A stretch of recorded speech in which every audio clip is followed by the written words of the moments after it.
45살의 여성 교코. 잘 나가는 광고회사에서 20년 넘게 일하고 있는 유능한 미혼 여성이다.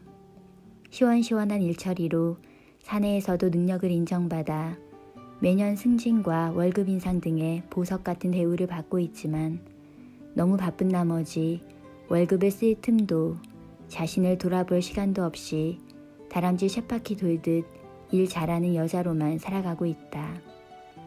그녀가 좋은 성적으로 학교를 졸업하고 남들이 인정하는 광고회사에서의 지금의 위치에 있기까지는 그녀의 남다른 어머니가 있다.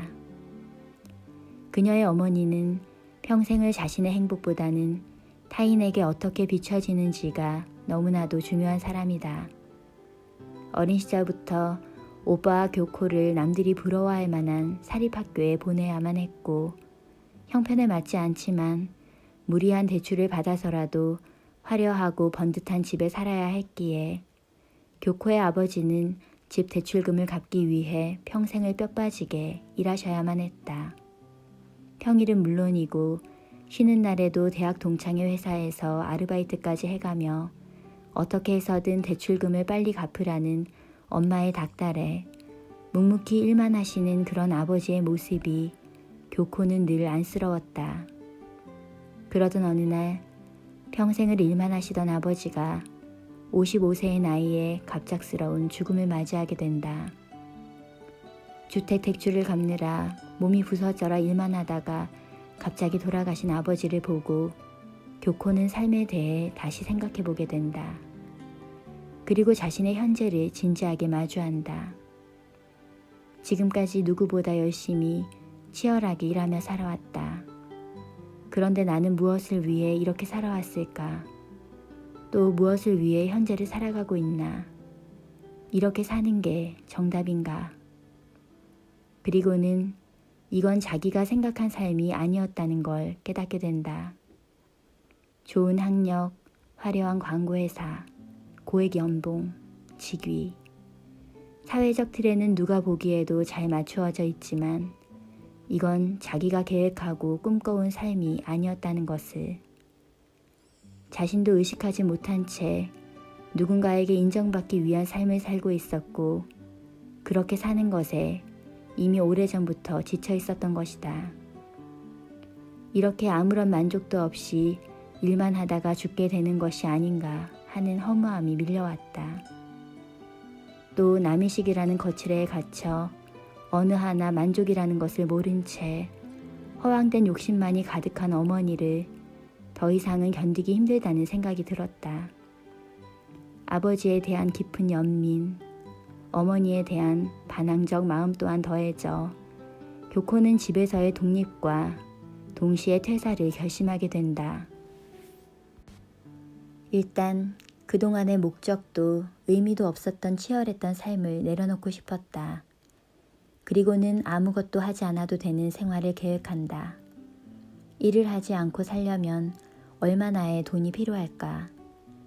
나만의 독립적인 공간을 마련하고 최대한 아껴서 산다면 얼마나 일을 하지 않고도 살 수 있을까 생각해 본다. 지금까지 20년이 넘게 회사 생활을 하며 저축한 돈을 계산해 보니 월세가 작게 나가는 작은 집에서 기본적인 지출만을 하고 최대한 아껴서 산다면 한 몇십 년을 일을 안 하고도 살 수 있지 않을까.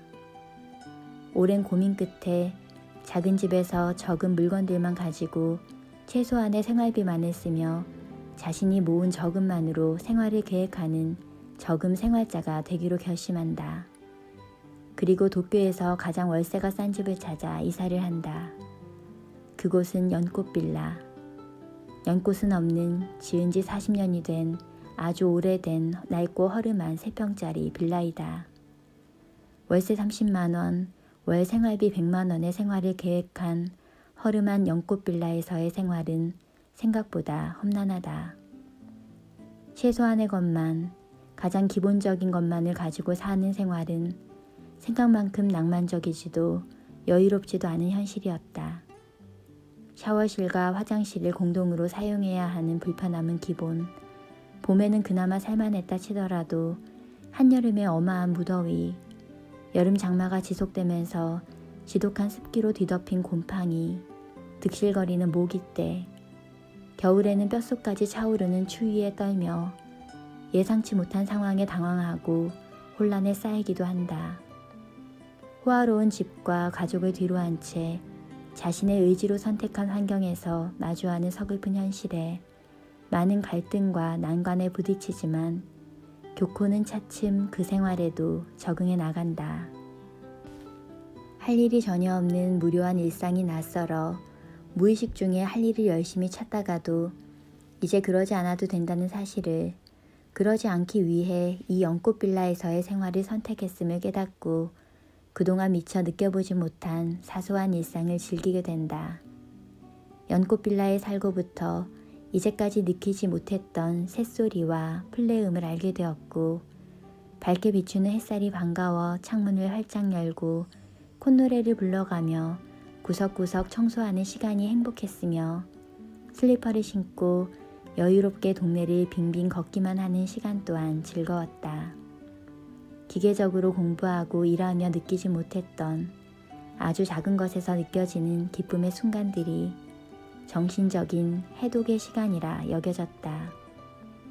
출퇴근을 하지 않으니 적은 옷가지만으로도 충분히 지낼 수 있었고, 생활해 보니 생각보다 물건이 필요하지 않다는 것에 놀랐을 정도라 조금이라도 낭비하면 한 달 생활비 100만 원이라는 규칙을 어기게 되어 순식간에 저금이 바닥나 버리는 것은 아닐까 하던 걱정도 사라졌다. 또 연꽃 빌라를 둘러싼 다양한 이웃과의 만남에서 소소한 친밀감을 느끼게 되었고, 연꽃 빌라 선배 주민인 당당하고 유쾌한 구마가이 씨를 만나게 되면서 진정한 자신의 가치를 만끽할 줄 아는 그녀와 연꽃 빌라에서의 시간을 공유하며 인생 선배로서의 든든한 의지와 위로, 따뜻한 우정을 나누게 된다.